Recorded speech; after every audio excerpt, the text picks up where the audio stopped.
Beri ruang hati untuk menerima cahaya Allah. Yang kedua,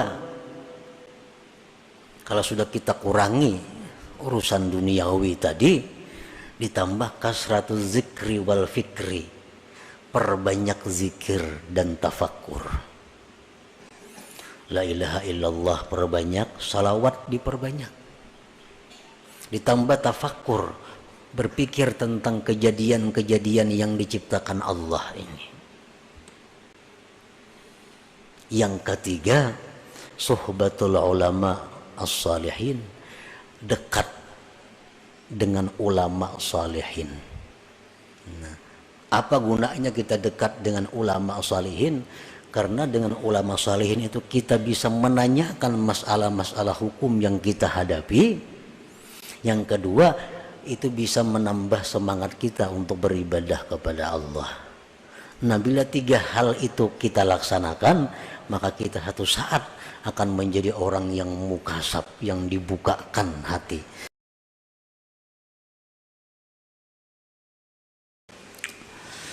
Bermula alam semesta, seluruhnya itu gelap gulita,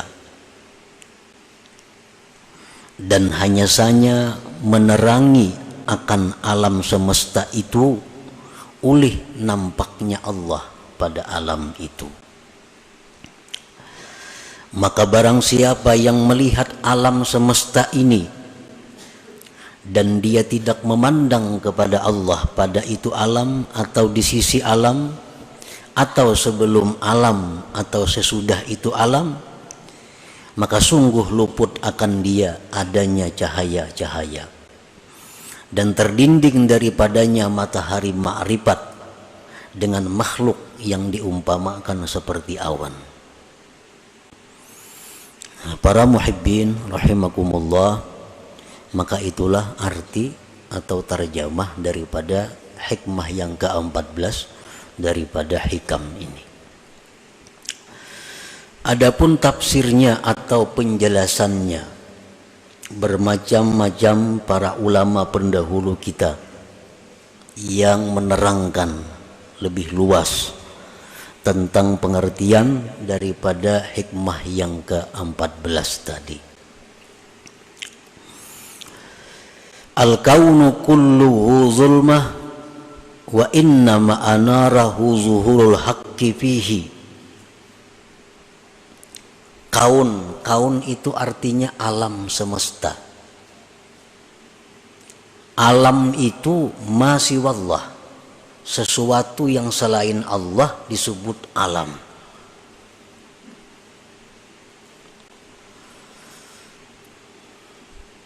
Baik itu surga, baik itu neraka, baik itu dunia, baik itu akhirat, baik itu bumi, langit, manusia, hewan, termasuk di dalamnya amal perbuatan kita, kebaikan, kejahatan, itu masuk di dalam alam.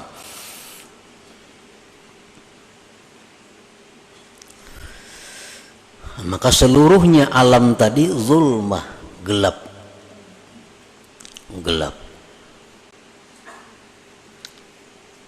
Gelap itu kadap aja kita.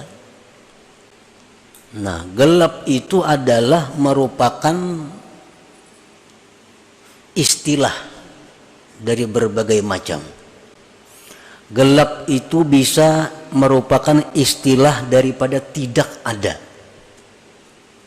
Sesuatu yang tidak ada itu bisa diistilahkan dengan gelap. Contohnya adalah sudah beritanya, kalau jar orang itu masih gelap, nah berarti kalau ada berita lagi. Nah, gelap itu bisa merupakan istilah tidak ada. Nah, kemudian gelap itu atau kadap itu bisa juga merupakan istilah daripada kesesatan, sesat, bisa diistilahkan dengan gelap. Dan Gelap itu bisa juga merupakan satu istilah daripada kejahatan. Nah, kejahatan itu biasa istilahnya gelap. Kata-kata yang dipakai adalah gelap. Nah, jadi alam semesta ini seluruhnya adalah gelap. Gelap itu bisa merupakan istilah daripada tidak ada, bisa istilah sesat, bisa istilah jahat.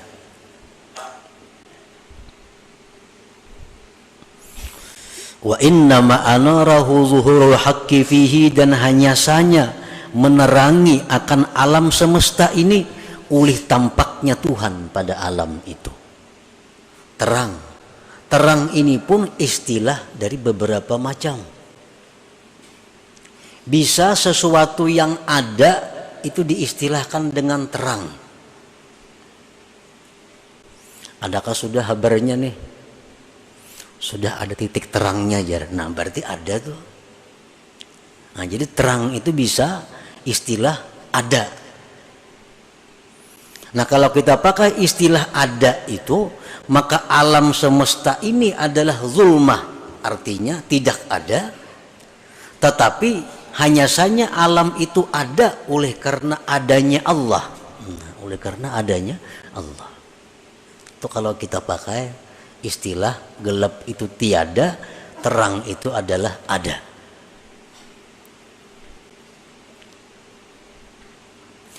Terang itu bisa juga merupakan satu istilah daripada petunjuk. Petunjuk itu bisa disebut cahaya, terang. Cahaya iman, ya kan? Nah, kalau kita ambil itu, maka pengertiannya adalah bahwa alam semesta itu adalah sesat. Zulmah, gelap artinya sesat. Hanya saja Allah Ta'ala lah yang menunjukkan akan alam itu. Nah, kalau itu terang kita artii dengan petunjuk. Dan terang itu bisa juga artinya kebaikan, kebajikan. Sesuatu yang baik itu bisa disebut dengan cahaya, terang. Nah, kalau itu kita ambil, maka artinya adalah alam semesta itu seluruhnya adalah jahat. Seluruhnya jahat.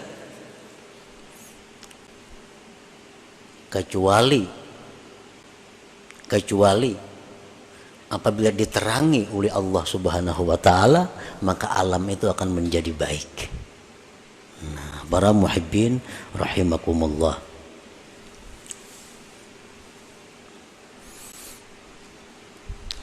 Untuk mendekatkan kepada paham kita, tadi mungkin terlalu jauh pemahamannya, masih lebar. Nah, untuk mendekatkan kepada paham kita, kita ambil salah satunya. Alam semesta itu kita ambil perbuatan. Jadi kada usah dulu membayangkan alam semesta itu dunia, akhirat, neraka, surga, laut, manusia, kada usah. Cukup kita ambil satu. Alam semesta itu kita ambil adalah perbuatan. Gelap itu kita ambil satu, kejahatan. Terang kita ambil satu, kebaikan. Nah, jadi perbuatan-perbuatan kita manusia itu adalah seluruhnya gelap, jahat, sayyi'ah.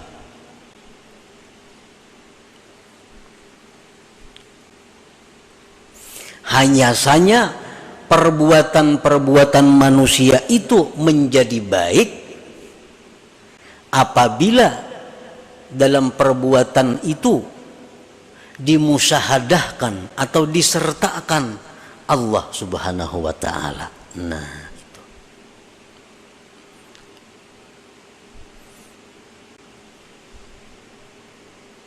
Perbuatan-perbuatan kita itu semuaan kada baik. Semuaan kada baik. Kecuali perbuatan kita itu disertai Allah Subhanahu wa Ta'ala.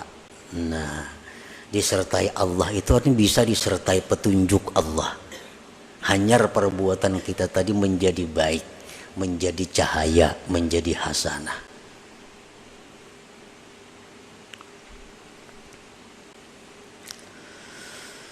Para muhibbin rahimakumullah, bagaimana caranya kita menyertakan Allah dalam setiap perbuatan manusia? Bisa kita menyertakan Allah dalam perbuatan itu sebelum berbuat. Sebelum berbuat kita sudah ingat kepada Allah bahwa kita kada punya daya upaya, kada punya kemampuan. Ini adalah daya upaya dari Allah. Nah, sebelum berbuat. Atau kita menyertakan Allah itu sesudah berbuat. Sesudah kita berbuat, kalau kita menyadari bahwa perbuatan itu adalah merupakan perbuatan Allah Subhanahu wa Ta'ala pada hakikatnya.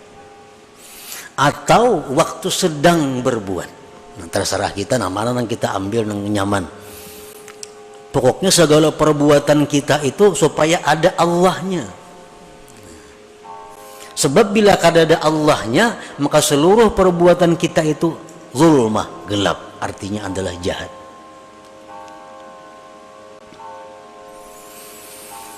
Nah, para muhibbin rahimakumullah, paman ra'al kauna wa lam yashhadillah fahuwa mahjub ta'ihun bil zulumat wa huwa arzalul khalqi.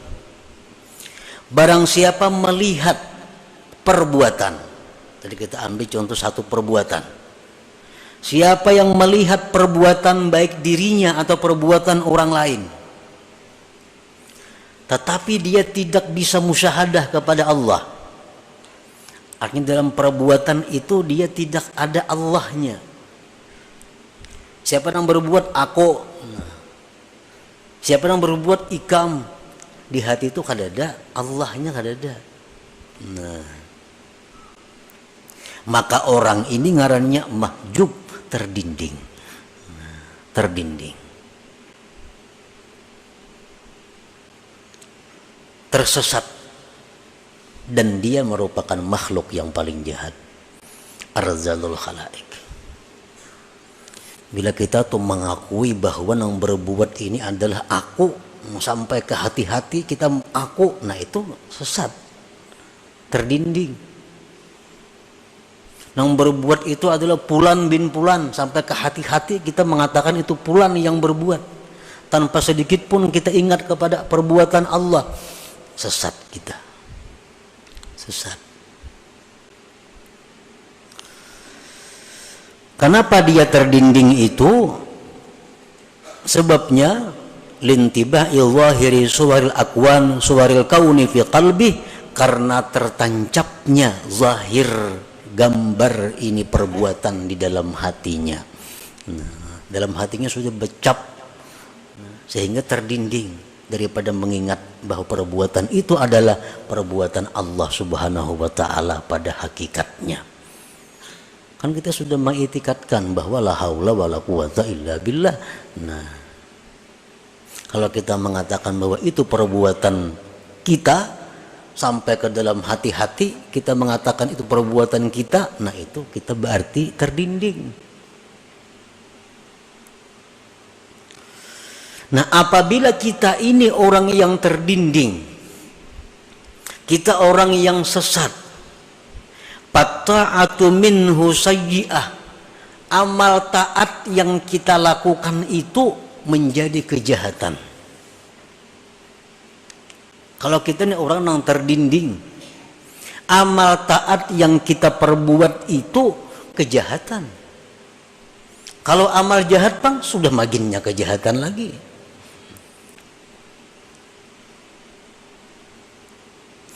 Orang yang di dalam hatinya tuh kada ada ingat lawan Allah, mengingat hanya Fulan bin Fulan, aku, si Anu, si B, kada ada lalu dari Allahnya.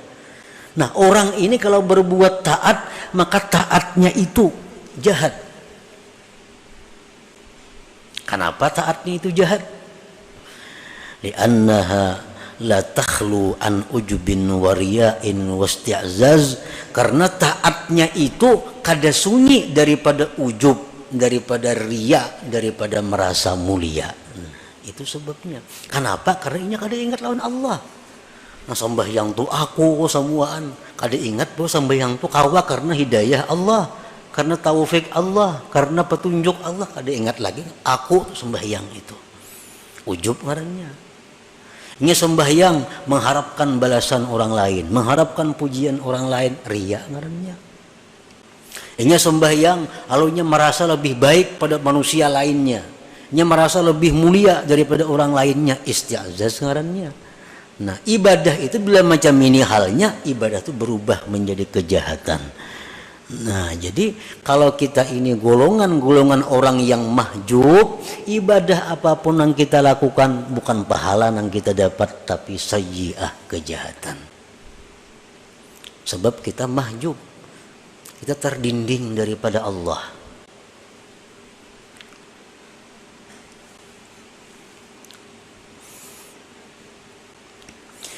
Wa amma man ra'al kauna wa yashhadullah ta'ala fahuwa mukasyafun munawwarul basirah para al kauna kullahu nura. Adapun orang yang melihat perbuatan, kita ambil contoh perbuatan tadi. Dia melihat perbuatan dan di situ dia ingat kepada Allah. Nah, ini sembahyang, ingat aku ini sembahyang karena pertolongan Allah, karena petunjuk Allah, karena hidayah Allah, karena kekuatan Allah, aku lalu bisa kah ini. Nah, maka ini orang ngarannya mukasyaf, orang yang dibukakan mata hatinya oleh Allah. Munawwarul basirah, orang yang diterangi mata hatinya. Maka dia melihat perbuatan itu seluruhnya adalah cahaya, karena selalu ada Allah subhanahu wa ta'ala. Inya sembahyang, inya bersedekah, baik dirinya atau orang lain, selalu inya melihat bahwa itu adalah petunjuk Allah, itu adalah kekuatan dari Allah, itu adalah taufik daripada Allah. Nah sehingga orang jadi tinggalam jadinya, nang timbul hanya Allahnya. Nah kalau macam itu kita ngarannya mukasyaf. Nah, mukasyaf.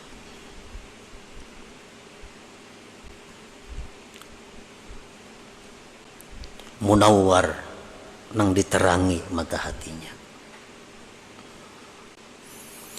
Baik perbuatan itu kebaikan atau perbuatan itu berupa kejahatan, kita selalu ingat bahwa di situ Allah. Kawalah orang berbuat kejahatan, makanya dikehendaki Allah kada kawa. Nah jadi setiap kali apa yang kita lihat dari perbuatan itu, selalu ingat kita kepada Allah. Ada orang datang menyari-nyari lawan kita, bahwa ada orang datang mencela lawan kita, ada orang datang memuji kepada kita, ada orang datang menyanjung kepada kita. Nang kita lihat itu adalah samuan itu adalah dari Allah. Nah, jadi amun kita gembira, kita kada gembira lawan orang itu. Amun kita sarik, kita kada sarik lawan orang itu, karena orang itu kada daya upaya. Kita mengatakan orang itu sarik, ini sariknya dari Allah. Allah memberinya kekuatan, memberinya kemampuan sehingga inya sarik lawan aku. Pada hakikatnya berarti Allah nang menegur aku, Allah nang sarik lawan aku. Nah ini macam ini hanya orang nang mukasyaf, orang nang dibuka mata hatinya. Kada mau ada dendam, kada mau ada dengki. Kenapa? Karena inya mata hatinya terbuka. Nang mau dendam tuh orang nang lupa lawan Allah.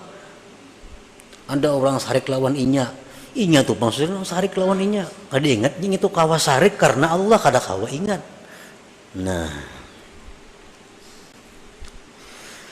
pal maksiyatu minhu hasanah, maka kejahatan maksiat dari orang yang mukasyaf ini itu kebaikan. Apalagi kebaikan. Orang nih nang mukasyaf nih, nang hatinya diterangi oleh cahaya Allah. sehingga dia selalu ingat kepada Allah bila melihat perbuatan-perbuatan.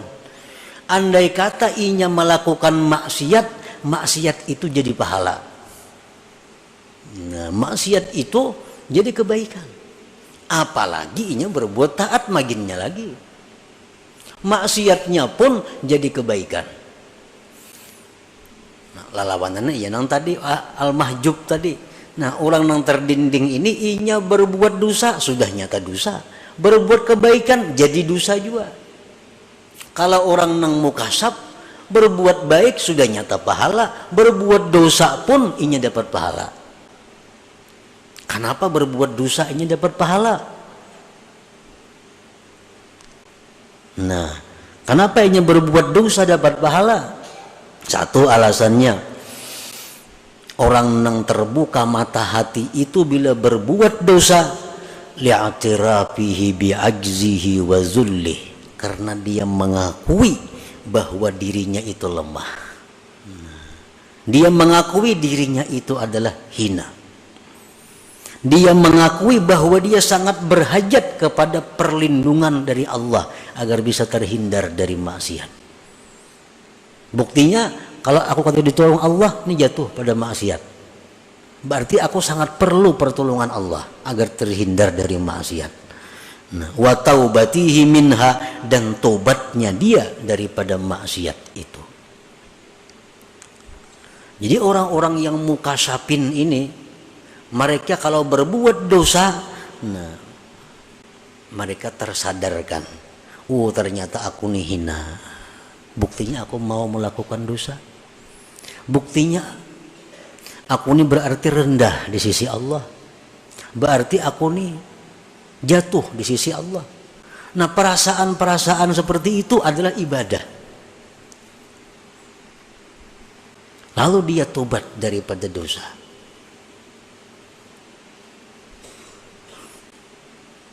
Banyak orang yang masuk surga karena dosa. Banyak orang masuk neraka karena kebaikan. Masuk neraka karena kebaikan, dengan kebaikan itu dia merasa dirinya paling mulia. Dengan kebaikan dia merasa orang lain hina. Akhirnya kebaikan itu mengantar dia masuk neraka. Dia melakukan dosa, lalu dia merasa hina daripada orang lain. Dia merasa rendah daripada orang lain. Akhirnya dia kembali kepada Allah minta ampun. Nah, dosanya itulah yang mengantar dia ke surga. Jadi orang-orang yang dibuka Allah mata hatinya, yang selalu ingat kepada Allah, walaupun yang diperbuatnya dosanya jadi pahala.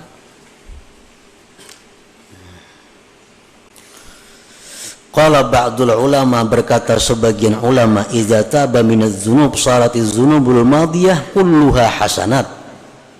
Kalau orang taubat dari satu dosa, ini berisi 100 macam dosa, lalu ini taubat, sebujur-bujur taubat, maka nang 100 macam dosa tadi ditukar Allah jadi kebaikan.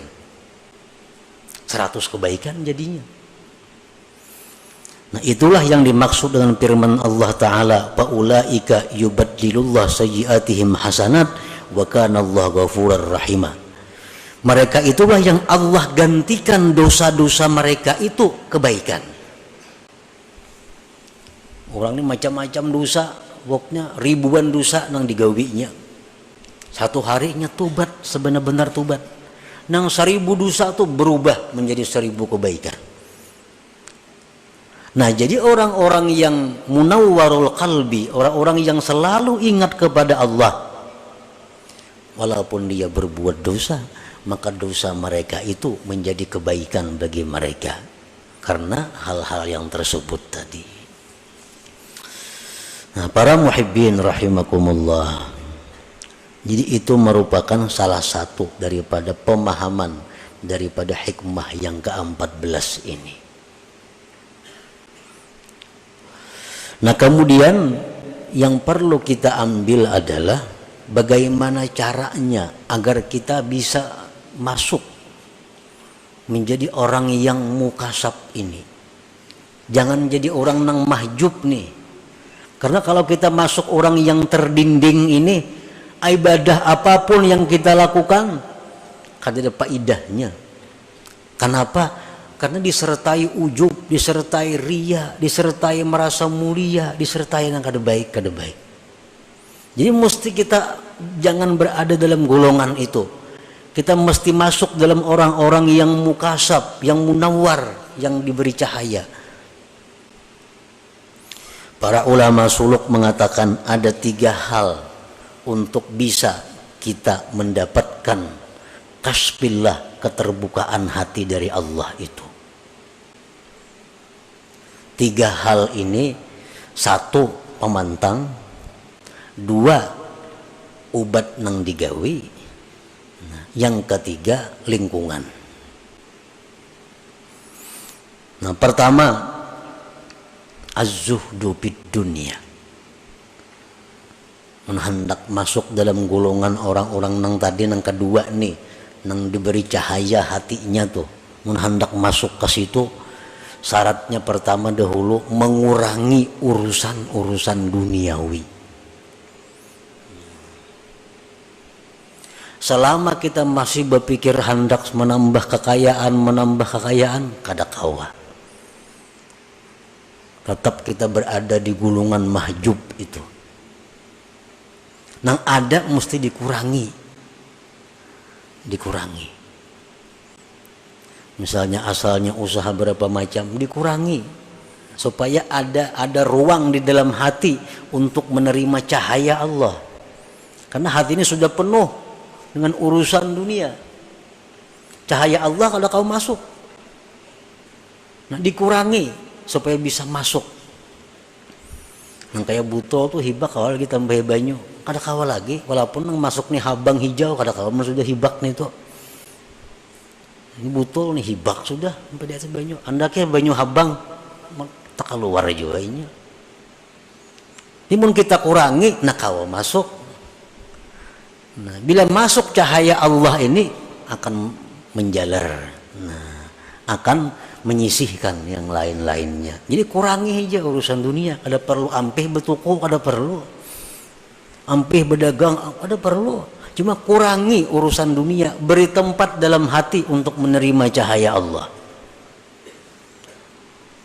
Selama kita masih memikirkan macam-macam jabatan, macam-macam kedudukan, macam-macam perdagangan, menambah usaha itu, maka kada mau masuk sudah.